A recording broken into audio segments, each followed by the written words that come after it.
요즘 정신과 질병, 정신적 질병이 굉장히 많이 늘어나는 추세라는 걸 여러분 아마 들어보셨을 겁니다. 그런데 이제 늘어난 것도 늘어나는 건데 이제 정신병에 대한 어떤 인식들이 좀 많이 그래도 좀 열려져서 이제 진료를 보거나 이런 게 많아진 거예요. 그러니까 통계가 이제 많이 잡혀. 옛날에 그냥 집에서 참고 막 그냥 기도나 하고 그냥 뭐 안수 받고 끝내는 건데 요즘 이제 우리가 마치 감기 걸리면 병원 가서 약청을 받듯이 마음의 감기, 마음의 질병에 걸리면 정신과 질병 진료를 받게 돼서 이제 그런 것들이 이제 통계가 잡혀서 이제 또 늘어난 것도 있어요. 근데 그것만으로는 그 설명이 안 되는 이 정신적 질병의 어떤 증가세가 굉장히 두드러진다는 것 또한 현실적인 그 현실입니다. 그렇죠? 그래서 여러 가지 저도 이제 그 정신과 질병 이런 거에 관심이 많아서 예전에 한번 그런 그 세미나 같은 거를 한 5주, 6주인가 했던 그 아주 그런 공부를 한 적이 있어요. 학교에서도 뭐 이렇게 좀 견눈질하면서 이렇게 배운 적도 있지만 이렇게 좀 정신과 질병에 대해서 이렇게 배운 게 굉장히 또 이 세분화가 많이 돼 있더라고요. 이 정신과 질병이 그냥 뭐 좀 약간 이상한 이 수준이 아니라 굉장히 세분화돼 있고 그래서 그에 따른 어떤 처방들도 되게 다르고 그래서 참 관심 있는 영역이기도 합니다. 우리가 처해 있는 현실이기 때문이죠. 그런데 이제 정신과 질병 중에 여러분 아마 많이 들어보실 텐데 강박증이라는 정신과 질병이 있어요. 강박증. 여러분 강박증 아시죠? 우리도 약간 강박증이 다 있어요. 약간의 강박증. 그러니까 쉽게 얘기하면 내가 이제 그걸 안 하면 안 돼. 그리고 다른 사람과 다르게 어떤 하나의 어떤 모습이나 현상에 굉장히 집착하는 거. 이런 거 이제 강박증 그러잖아요. 그래서 뭐 아주 뭐 좀 단순한 걸로 치면 가벼운 걸로 치면 뭐 물건을 딱 어떤 모양대로 딱 놔야 되는 거. 어떤 물건을 딱 위치해야 되고 그래서 어떤 분들 그 강박증 분들 냉장고 열면 음료가 다 이렇게 뭐 이렇게 같은 모양으로 돼 있거나 또 그 편의점 알바들 중에도 그 강박증 있는 알바들이 있어서 음료를 다 자기 그 모양에 맞게 하는 뭐 그런 사람도 있대요. 이건 뭐 가벼운 어떤 증상인데 근데 이제 뭐 두려움이 막 강해서 뭐 예를 들면 현관문을 잠갔는데도 그거를 나갔다가 다시 들어간대. 근데 이거를 수번에서 수십 번 반복하는 사람도 있대요. 불안한 거야. 혹시나 또 혹시나 이런 강박증, 좀 중증의 강박증도 있다고 합니다. 이것도 이제 스펙트럼이 상당히 넓은데 제가 왜 이 강박증에 대해서 언급하냐면 여러분 그 사랑을 하는 그런 감정의 상태가 있잖아요. 그래서 이 사랑하는 감정의 상태가 일종의 정신병적 상태라는 연구 결과가 있대요. 그래서 여러분 아까 제가 방금 말씀드린 그 강박증에 걸린 환자들의 뇌의 상태와 사랑에 빠진 사람의 뇌 상태가 비슷하대요.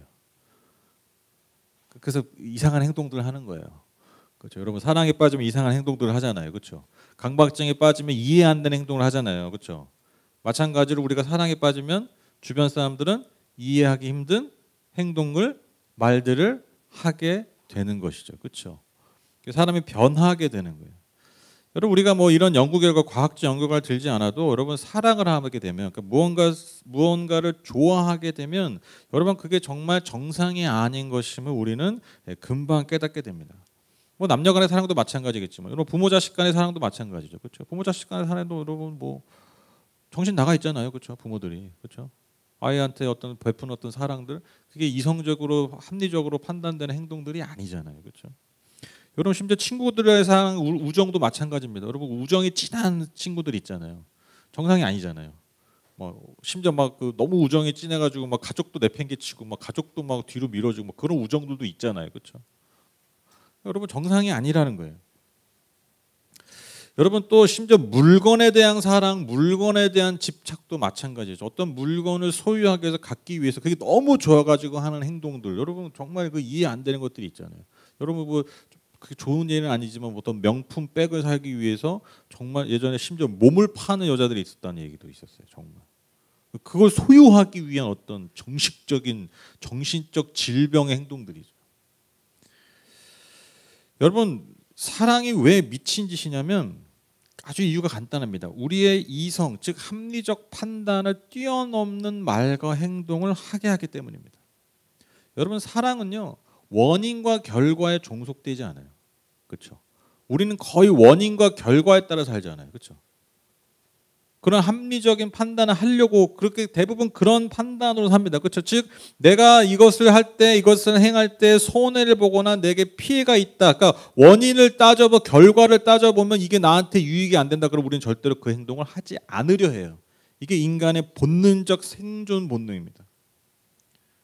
그런데 여러분 내가 무언가를 사랑하면요. 이런 원인과 결과에 종속되지 않는다라는 거예요. 심지어 이걸 아예 무시해 버리기도 합니다. 여러분 자식을 위해서 밤낮으로 고생하는 부모의 수고가 이와 같은 모습들이죠. 그렇죠? 원인과 결과에 종속되지 않습니다. 먹을 거 입을 거 아껴가면서 자식들을 챙겨 나가는 것이죠. 여러분 심지어 뭐 어떤 물건이 출시한다. 옛날에 무슨 아이폰, 여러분 아이폰 아시죠? 아이폰이 무슨 막 한창 막 이렇게 인기가 많았대. 그 뭐 출시되는 날 여러분 전날에 막 텐트 치고 거기 앞에서 아세요? 그 매장 앞에서 텐트 치고 왜 빨리 얻으려고. 나도 모르게 미친놈이죠. 미친놈 아니에요. 그러니까 그 물건을 소유하기 위해서 누구보다 하루라도 한 시간에도 빨리 살려고 그러면 그 전날 텐트 치고 그 길거리에서 노숙을 하는 거예요. 여러분 진정한 사랑은요 이런 이성들을 우리가 정말 미쳤다고 얘기할 정도로 이성을 초월해서 행동하게 한다라는 거예요. 여러분 또 왜 사랑은 미친 짓이냐면 여러분 사랑은요 조건을 따지지 않아요. 조건. 여러분 우리 다 조건이 붙잖아요. 여러분 세상에 공짜가 없잖아요. 그렇죠? 공짜가 없잖아요. 이게 진리 중에 진리 아닙니까? 그렇죠? 싸고 맛있는 건 거의 없잖아요. 싸고 좋은 물건 없잖아요. 여러분 세상에 공짜가 없어요. 다 조건이 있다라는 거예요. 여러분 사실 우리가 맺고 있는 수많은 관계들도 사실 수많은 조건이 부합돼서 맺어진 관계들이에요. 그렇죠? 우리 솔직히 인정해야 됩니다. 즉 내가 이러한 관계들에서 내가 얻을 유익이 없다면 우린 그 관계를요 소홀할 뿐더러 아예 지속하려 하지 않습니다. 아예 맺으려조차 않는다는 것이죠. 그러나 여러분 진정한 사랑에는요 이러한 조건이 없어요. 즉 어떠한 것에 대해서 어떠한 대상에 대해서 조건이 붙지 않는다는 것. 즉 그것이 나에 대한 이익의 유무를 따지지 않는 상태. 여러분 이게 미친놈이죠. 그렇죠. 미친 상태예요. 정상이 아니에요. 그래서 여러분 사랑은 일종의 정신병이라는 것을 우리는 너무나 분명하게 우리의 삶을 통해서 볼 수 있습니다. 그러나 여러분 그렇기 때문에 사랑은 신비롭고 그렇기 때문에 사랑은 힘이 있어요. 힘이 있어요. 신비한 힘이 있죠.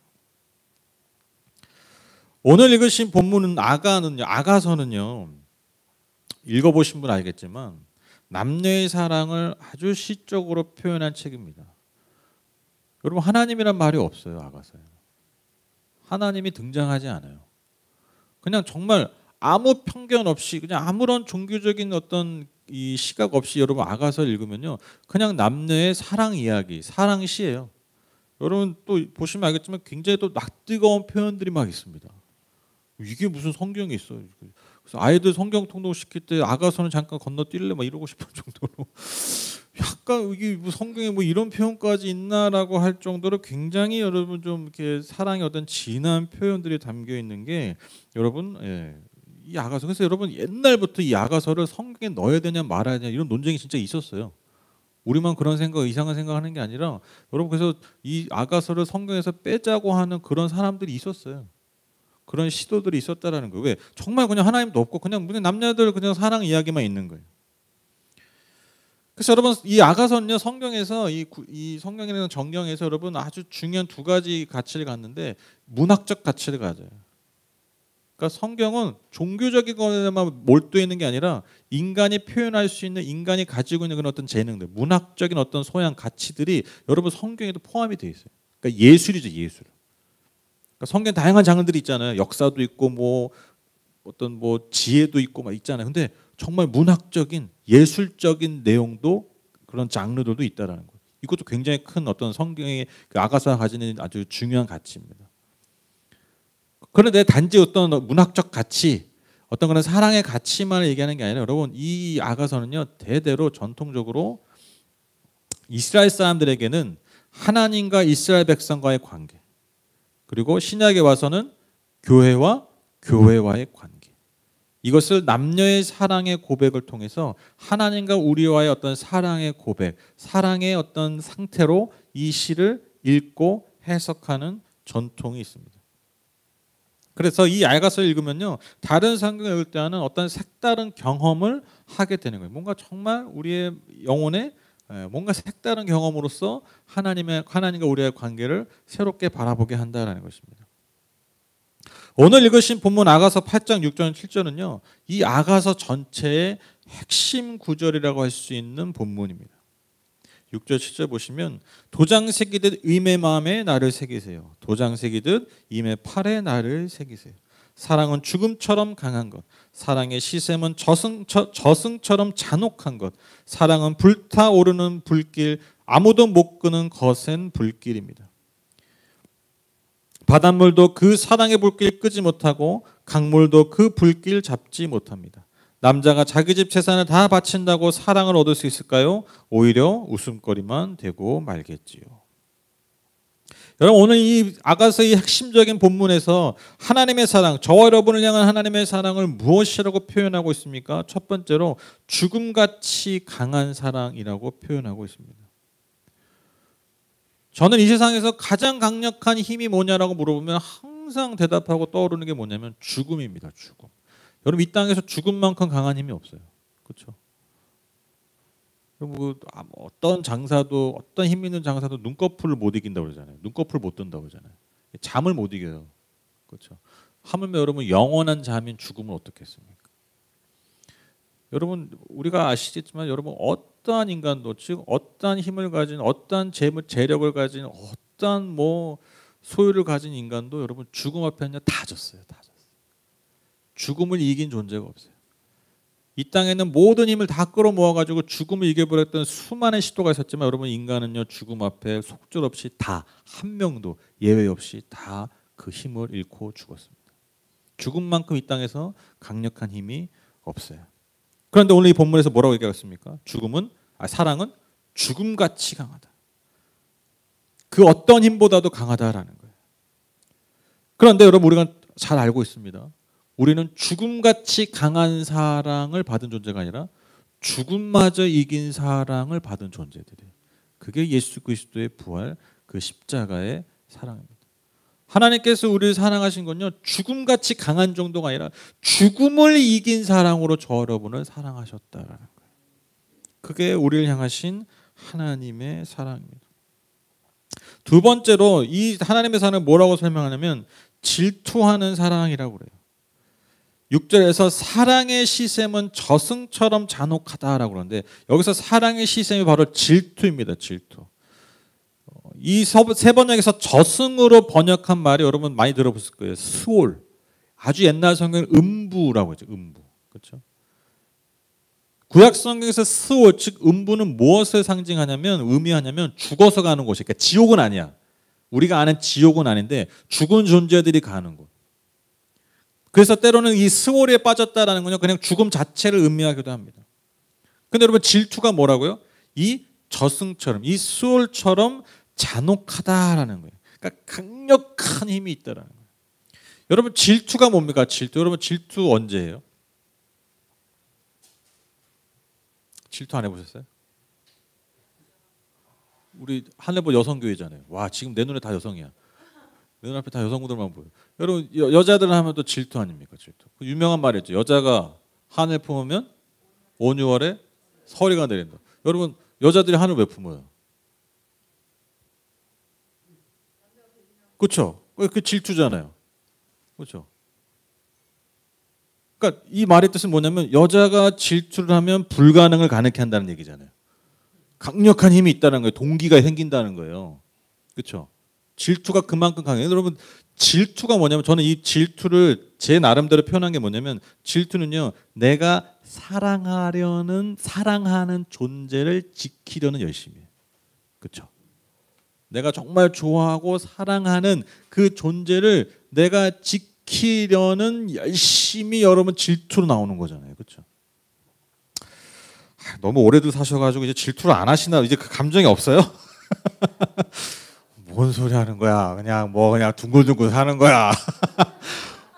뭐 이렇게 막 그치 막 이렇게 질투하는 느낌 뭐 이렇게 좀 느낌 있어야 되는데 반응이 있어야 되는데 그냥 너무 그냥 성품들 다 좋으셔가지고 그냥 니께 내 거고 내게 니 거지 뭐 내가 그걸 지키냐. 네. 네. 네. 괴롭죠. 예, 괴롭죠. 질투하면 저 인간이 있는데 나는 없어. 그래가지고 막 저걸 뺏어오고 싶고 막 질투 생기고 막 이런 거잖아요. 그렇죠? 다시 말씀드려 여러분 질투는요 사랑하는 대상을 지키려는 불같은 열심이에요. 이게 질투예요. 근데 하나님 우리를 그렇게 사랑하신다라는 거예요. 여러분 이 굉장한 표현이에요. 출애굽기 34장 14절 보시면 너희는 다른 신에게 절을 하여서는 안 돼. 나 주는 질투라는 이름을 가진 질투하는 하나님이기 때문에. 이거 뭐 대단한 말 아닙니까? 그 하나님이 그 거룩하신 하나님은 자기를 무슨 하나님이라 얘기한다고요? 질투라는 표현으로. 그러니까 이게 의도적 표현이에요. 신명기 4장 24절에 주 당신들의 하나님은 삼키는 불이시며 질투하는 하나님이십니다. 이 삼키는 불이시면 이게 옛날 개역개정에 보면 소멸하는 불이시다라고 소멸케 소멸 다 태워 없애버린다는 거예요. 왜 태워 없애버려요? 내 거 뺏어가는 놈들은 다 태워버리겠다는 거예요. 여러분 왜 하나님이 그 질투라는 어떻게 보면 참 인간에게 쓰는 좋은 표현이 아니잖아요. 인간에게도 쓰는 좋은 표현이 아닌데 왜 하나님은 자기 스스로를 질투하는 하나님이라고 표현하실까요? 여러분 그만큼 하나님은요 그분이 택하신 자녀 사랑하는 존재들을 지키려는 열심이 그만큼 강렬하시다라는 거예요. 그걸 표현하셔. 야, 내가 되게 사랑해. 이 정도로는 표현이 안 되는 거야. 내가 너희를 지키려는 마음이 어떠냐면 니들 질투해봤지. 여자들 한 푼 거 봤지? 온열에 서리 내게 하는 거. 내가 너희를 생각하는 게 내가 너희를 지키려는 열심이 이 정도야. 내 품에서 너희를 뺏어가는 존재를 소멸해버리는 다 사그라버리는 그런 불처럼 그렇게 뜨겁게 타오르는 불처럼 저와 여러분들을 지키길 원하신다. 그게 질투하는 사랑이에요. 그러니까 여러분 절대 딴 생각하지 마시고 주님을 열심히 사랑하시기 바랍니다. 소멸해버립니다. 농담이지만 여러분 그만큼 여러분 주님은요 저와 여러분을 지키시기 위해서 사단의 권세와 사단의 공격에서 우리 저와 여러분을 지키시기 위해서 그만큼 여러분 질투하듯이 저와 여러분들을 지키고 보호하시고 함께 하신다라는 거예요. 그만큼 저와 여러분들을 원하신다라는 거예요. 이게 하나님의 사랑입니다. 마지막 세 번째로요. 하나님의 사랑은 어떤 사랑입니까? 값을 지불할 수 없는 사랑입니다. 7절 하반절에 보시면 남자가 자기 집 재산을 다 바친다고 사랑 얻을 수 있을까요? 오히려 웃음거리만 되고 말겠죠.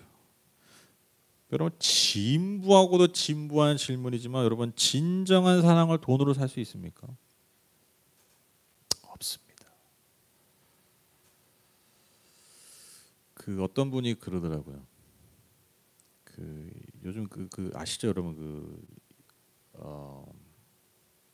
그 코로나 때 막 생각도 안 나. 코로나 단어가 하도 진짜 오래가지고 코로나 시기 여러분 그 재테크 관련해 가지고 굉장히 많이 유행을 했었잖아요. 그 돈 뭐 어떻게 뭐 주식하고 막 이런 뭐 코인이니 뭐니 부동산이니 뭐니 막 그때 막 자산 가치들이 막 올라가던 때 전 세계적으로. 근데 그때 또 같이 이게 부상한 게 뭐냐면 그 유튜버들 중에 그 경제 유튜버들이 많이 떴었어요. 경제 유튜버들 굉장히 많이 떠가지고 여러 사람들이 있었는데 이제 그 중에 굉장히 또 유명한 어떤 한 분이 있는데 저도 이제 종종 그 좋은 강의들이 있어서 꼭 돈만 관련된 건 아니지만 이렇게 어떤 인생의 어떤 삶의 영역에서 이렇게 어떤 뭔가를 이룬 사람들이 나와서 어떤 그런 것들 얘기할 때 저도 이렇게 종종 그 채널을 이렇게 봤었는데 그분이 그 얼마 전에 이제 책을 냈는데 책을 보지는 않았어요. 근데 이제 그 책 소개하는 영상을 이렇게 제가 이렇게 봤는데 수십 명이 뭐예요? 하면 수백 명이었을 거예요. 그런 어떤 뭔가를 이루고 성공하고 소위 말해서 세상에서 정말 잘 나가고 부를 이루고 뭐 성취를 이루고 그런 수많은 사람들 그분이 이제 인터뷰하고 이제 그것도 영상을 찍어서 올린 거잖아요. 근데 이제 그분이 그런 수많은 사람들과 얘기하고 하면서 깨달은 게 뭐냐면 그들이 동일하게 얘기하는 게 뭐냐면 진짜 중요한 가치는 돈 이런 게 아니었다라는 거예요. 결국에 남는 거.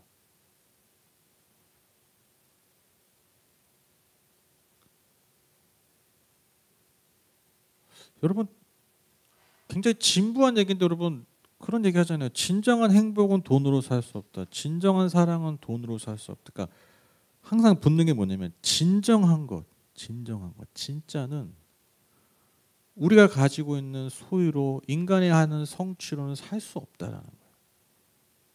이게 과학적 연구 결과기도 하잖아요.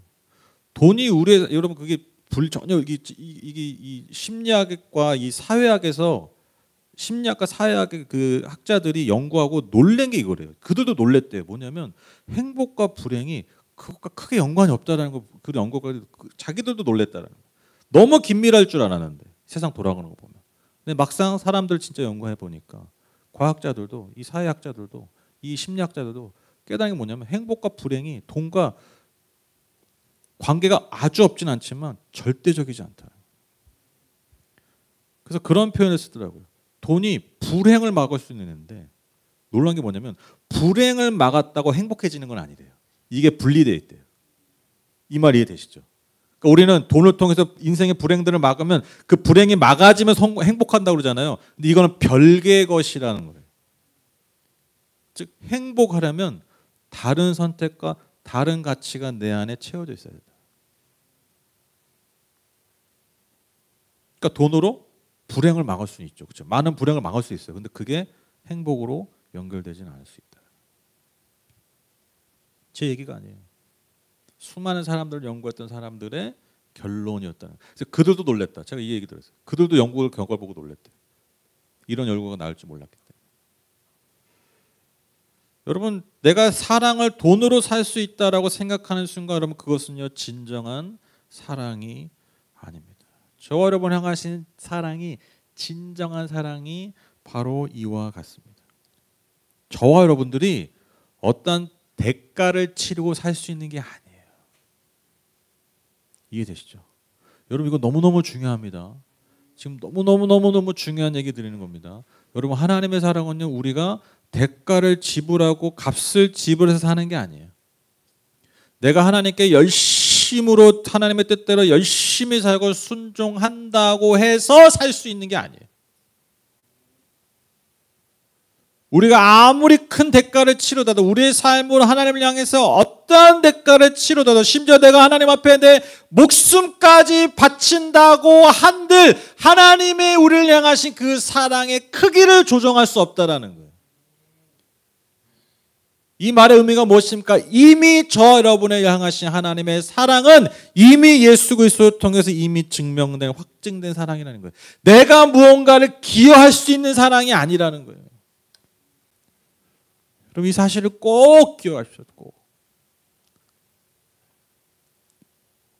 여러분 가장 불행한 자녀들이 그런 자녀들이잖아요. 내가 하는 행동을 통해서 부모를 만족시키는 부모의 사랑을 끌어오르는 여러분 그러한 자식들만큼 자녀들만큼 불행하고 안타깝고 불쌍한 존재들이 어디 있습니까? 부모 자녀 관계 그런 게 아니잖아요. 그렇죠? 내가 뭔가 더 잘한다고 해서 여러분 부모가 오늘 밖에 나가서 공부 열심히 잘했다고 해서 부모님이 내 집에 문을 열어줍니까?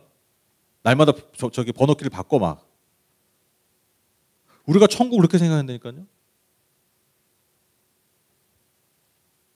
내가 밖에 나가서 세상에서 좀 잘못 살면 천국 문 비밀번호키를 하나님 바꿔놔. 너 오늘 내가 이렇게 해놓은 거 너 밖에서 했어 안 했어? 못했어. 너 오늘 못 들어와 집에 너. 우리가 천국을 그렇게 만들어요. 하나님의 집에 우리가 다시 돌아가는 걸 그렇게 만든다는 거예요.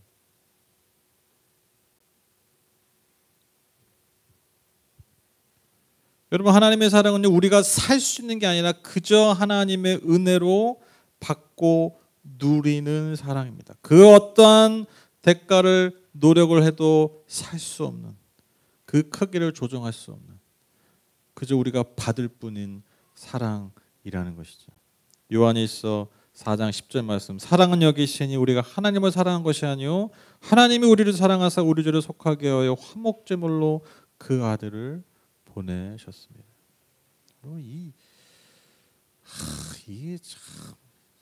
이게 사실 이 영어를 읽으면 이게 다 와닿거든요. 이 영어로 사랑은 여기 있으니 약간 김이 빠져요. 근데 이제 영어 성경을 딱 보면요, 딱 첫 문장이 이거예요. This is love. 이게 사랑이다. 그러고 시작해. This is love. 이게 사랑이다. 그게 뭐냐? 하나님 우리를 사랑, 우리가 하나님을 사랑하는 게 아니라 하나님 먼저 우리를 사랑하셨다. 여전히 우리가 죄인이고 여전히 하나님과 우리가 원수였지만 그 원수된 우리와 하나님을 화목하게 하기 위해서 그 아들을 제물로 바치신 그 사랑이 그게 사랑이다. 그게 우리가 받고 있는, 우리가 누리고 있는 사랑이라는 것입니다. 여러분, 우리가 교회 역사를 잠시만 살펴봐도요, 여러분, 교회 역사는 사실 수치와 실패와 죄악의 역사가 너무너무 많아요. 여러분, 지금도 한국교회에서 들려온 소식만 봐도 여러분, 우리 너무 잘 알죠. 제가 예전에 그 한 청년과 이렇게 상담을 하다가 그 자기가 다니던 그 모교회예요. 오래 다녔던 그 모교회인데 그 모교회에서 있었던 막 그런 어떤 일들, 정말 상처받은 일들 막 이런 얘기를 하는 거예요. 교회에 막 있었던 문제들, 제가 그 얘기 한참 듣는데 제가 딱 그 청년한테 무슨 말 했는지 아세요? 첫 단어가, 야, 네가 지금까지 교회 다닌 게 기적이다. 교회를 다니고 있는 게 기적이에요. 그런 꼴들을 보면서 교회를 매주 나가고 있는 게 기적이에요. 봉사도 해 심지어. 저는 제가 굉장히 나름 되게 비판적이고 까칠한 사람이거든요. 좀 나름 까칠해요. 죄송해요. 제가 진짜, 저는 하나님 저한테 주신 제일 큰 애가 뭐냐면, 제가 그냥 어릴 때부터 교회 다닌 거예요. 제가 만약 이 꼴을 보고 나중에 이 꼴을 보면서 제가 살았다면요, 저 절대 교회 안 가요. 제가 어떤 사람인데요. 내가 이런 인간들, 이런 집단에 내 삶을 맡겨? 절대로 저 교회 안 다녀요. 다행히 정말 하나님 은혜로 태어난 지 얼마 안 돼가지고 저희 어머니가 저를 교회 끌고 가가지고 지금까지 교회 다니고 있는, 이게 내가 받은 은혜다. 내가 이 꼴 보기 전에 교회 다녔던 게 은혜다. 제가 그 생각했어요, 진짜. 이 성질머리 가지고 내가 만약에 나중에 복음을 들었으면 귀뚱으로 들었을 거다. 니들과 하는 꼴을 보니 야, 내가 교회를 가겠냐? 그랬을 거예요. 근데 여러분, 교회가 안 없어져요. 2000년이 넘는 교회 역사 동안 여러분, 하나님이 여전히 교회를 붙드세요. 실수합니다. 넘어집니다. 잘못합니다. 정말 나쁜 짓도 많이 했어요. 그런데 여러분, 교회가요, 지켜줘요. 전해줘요. 왜 그런 줄 아세요? 물론 그 시대마다 순종한 하나님의 사람들 교회가 있었죠. 그러나 더 중요한 게 뭔지 아세요? 하나님이 그 교회를 질투하시듯이 지키셔서 그래요. 여러분, 내가 질투하는 존재들이 다 완벽해서 지킵니까? 내가 사랑하는 존재들 다 완벽해서 지킵니까? 아니에요. 내가 그냥 사랑하니까 지키는 거예요. 잘못하고 실수해도 그냥 품는 거예요. 우리가 그런 존재들입니다. 그게 교회예요. 여러분, 뭐 교회 역사까지 볼 거 없죠. 여러분, 우리가 우리의 삶 한번 보시자고요. 멀리 갈 것도 없습니다. 여러분, 우리의 삶을 보면 여러분, 우리가 하나님 앞에 제대로 설 수 있습니까? 하나님의 사랑을 받을 만한 존재입니까?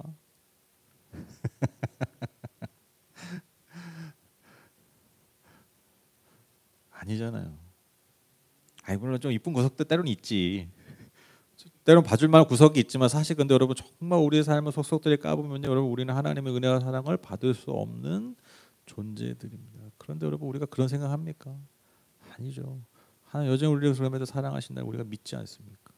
그게 우리가 여전히 주님 앞에 나오는 예배하는 이유가 아니겠습니까? 늘 실수와 실패와 죄악된 삶의 연속이었던 우리의 삶을 그렇게 판단하고 보시지 않는 그 하나님의 사랑, 내가 도저히 값을 치를 수 없는 그 사랑이 있었기 때문에 여러분, 여전히 우리는 주님 앞에 그 은혜 아래 구원받은 자로서 살 수 있는 것입니다. 로마서 5장 8절, 우리가 아직 죄인 되었을 때 그리스도께서 우리를 위하여 죽으심으로 하나님께서 우리에 대한 자기의 사랑을 확증하셨느니라. 제가 가장 좋아하는 말씀 중에 하나입니다. 우리가 아직 죄인 되었을 때, 이게 이 말씀 핵심이에요. 우리가 아직 죄인 되었을 때, 여전히 하나님의 죄인이었을 때, 그 어떤 값으로도 치를 수 없었던 그 사랑을 하나님 우리를 위해서 기꺼이 주셨다. 이제 결론을 내리겠습니다. 오늘 설교 제목이 제정신이 아니죠. 제가 굉장히 고민했어요. 이거 너무 흔히 하는 어그로 끄는 거 아니야? 그랬는데 제가 왜 이렇게 좀 강렬한 좀 제목을 줬냐면 그냥 하나님 여러분 너무 사랑하세요. 이게 이렇게 여러분 오늘 얘기 그냥 이 정도 듣고 돌아가시지 않았으면 좋겠어요. 여러분 딱 오늘 예배 끝나고 나서 이 생각을 꼭 이 이미지를 가지고 가셔야 돼요. 하나님 진짜 제정신이 아니다. 그러니까 내가 믿는 분이 제정신이 아니에요. 그러니까 그 정도로 날 사랑한다라고 여러분 꼭 생각하셔야 돼요. 그래서 제가 이 제목 이렇게 줬어요. 하나님의 하나님 풍성 이거 안 돼. 도저히 설명이 안 돼. 하나님은요 저 여러분을 바라보실 때 제정신이 아니에요. 죄송합니다. 미친놈이에요, 미친놈. 미친 존재예요. 그거 아니고 여러분 하나님의 사랑을 설명할 수가 없어요. 인간의 언어로 다 설명할 수가 없어요. 이 모양 이 꼴인 우리를 제정신으로 사랑하실 수가 없어요. 주님이 미치신 게 분명합니다. 그래서 여러분 우리 끊임없이 기도해야 됩니다. 끊임없이 기도하셔야 돼요. 하나님의 눈에서 콩깍지가 벗기지 않게 해주십시오. 벗겨질 순간 우리는 죽습니다. 농담이지만 여러분 하나님 콩깍지가 벗어질 리가 없죠. 여러분 가치는요 지불된 값을 통해서 증명됩니다. 어떠한 것의 가치는 지불된 값을 통해서 증명돼요. 저 여러분의 가치는 바로 이렇게 예수 그리스도 통해 증명된 그 하나님의 사랑으로 증명되는 것입니다. 제가 지난주 말씀드렸죠. 지난 설교장이 무엇입니까? 제가 우리가 뭐예요? 하나님의 작품이라고 말씀드렸죠. 우리가 하나님 작품. 하나님 우리를 지으실 때 그냥 만드신 게 아니에요. 대충 만드신 게 아니에요. 물론 내 얼굴 보면 가끔 대충 만드신 것 같기도 하지만 여러분 그렇게 대충 지으신 게 아니에요. 저 여러분 지으실 때 정말 작품을 마스터피스 그 작품을 만드시지. 그 어떤 유명한 작가의 그 어떤 시와 문학 작품의 그 정말 처절한 노력이 들어가는 그 작품을 쓰듯이 저 여러분들을 만드셨다라는 거예요. 이게 성경이 말하는 우리 인간 존재의 정의입니다. 너와 나는 하나님의 작품이다. 근데 그 작품이 여러분 어디서 나오는 겁니까? 어디서 출발하는 겁니까? 바로 저와 여러분을 향하신 하나님의 제정신이 아닌 사랑이에요. 여러분 이게 왜 우리에게 필요하냐면 여러분 제가 그 회복 탄력성에 대해서 많이 말씀드렸잖아요. 회복 탄력성. 그렇죠? 회복 탄력성이 뭡니까? 모든 인간이 여러분 고난을 당해요. 어려움을 당해요. 그런데 그것을 잘 극복하는 사람들, 그것을 잘 이겨내고 오히려 그것을 삶의 동기로서 삶의 어떤 추진력과 동력으로서 사용하는 사람들의 특징이 뭐냐 봤으니까 연구해 보니까 회복 탄력성이 좋다는 이게 굉장히 유명한 말이 됐어요. 이게. 그러니까 위기를 잘 극복해내는 어떤 마음의 힘. 이게 회복 탄력성이거든요. 근데 성공한 사람들 뭔가 성취한 사람들 보면 이게 강하다는 거예요. 이게 회복 탄력성. 근데 같은 문제를 계속해서 반복해서 어려움을 겪고 힘들어 사는 사람들을 보면 이게 없어요. 근데 여러분 회복 탄력성이 언제 생기냐? 연구를 한 거예요. 카오아이 연구 제가 예전에 말씀드렸잖아요. 그 하와이 있는 한 섬에 고립되어 있는 어떤 한 섬이죠. 그러니까 연구하기 좋은 거예요. 거기서 그 아이들 그 정말 척박하게 살고 있는 그 아이들 중에 이 회복 탄력성이 좋은 아이들 보니까 여러분 하나의 특징이 있었다는 거 하나의 특징이 있었다는 거 그게 뭐냐? 동일한 특징 뭐냐? 누군가로부터 전폭적인 지지와 사랑을 받았던 거. 아무리 뭐 부모가 학대를 하고 뭐 부모가 다 마약 중독자고 해도 부모가 안 도고 심지어 뭐 할아버지, 삼촌, 친척, 어른 누구 한 명이라도 그 자녀가 자랄 때 누구 한 명이라도 그 아이를 전폭적으로 지지해주고 받았던 사랑의 경험이 있으면요 회복 탄력성이 생깁니다. 여러분 그래서 하나님의 사랑이 우리 날마다 필요한 거예요. 그냥 흔해 빠진 제가 사랑의 노래를 하려고 말씀드리는 게 아니에요. 우리에게 정말 이 땅을 살아갈 때 이 회복 탄력성이 필요하지 않습니까? 아니 뭐 우리가 뭐 부모한테 사랑 못 받을 수도 있죠. 지금 사람들한테 지지 못 받을 수도 있어요. 그런데 하늘의 그 하나님께서 창조주인 하나님께서 우리를 전폭적으로 지지하시고 사랑하신다라는 여러분 그 하늘의 메시지가 그 음성이 내 마음의 중심에 있다면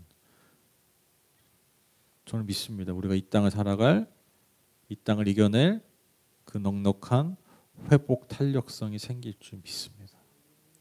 여러분 그래서 하나님 사랑을 노래하는 거예요. 하나님의 사랑을 노래해야 돼요. 그것을 구해야 돼요. 더 내 마음에 채우도록. 여러분 이 제정신이 아닌 이 하나님의 사랑을 통해서 날마다 매일매일 살아갈 새 힘을 얻으시는 저 여러분 다 되시기를 주님의 이름으로 축복합니다. 오늘 설교의 마지막 마무리는요, 제가 어떤 말보다 이 말씀으로 끝맺는 게 가장 좋을 것 같습니다. 로마서 8장 35절 39절 말씀입니다. 누가 우리를 그리스도의 사랑에서 끊으리요? 환난이나 곤고나 박해나 기근이나 적신이나 위험이나 칼이랴.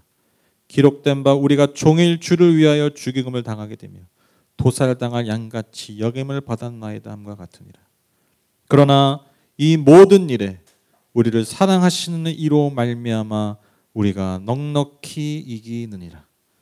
내가 확신하노니 사망이나 생명이나 천사들이나 권세자들이나 현재 일이나 장래 일이나 능력이나 높음이나 깊음이나 다른 어떤 피조물이라도 우리를 우리 주 그리스도 예수 안에 있는 하나님의 사랑에서 끊을 수 없으리라.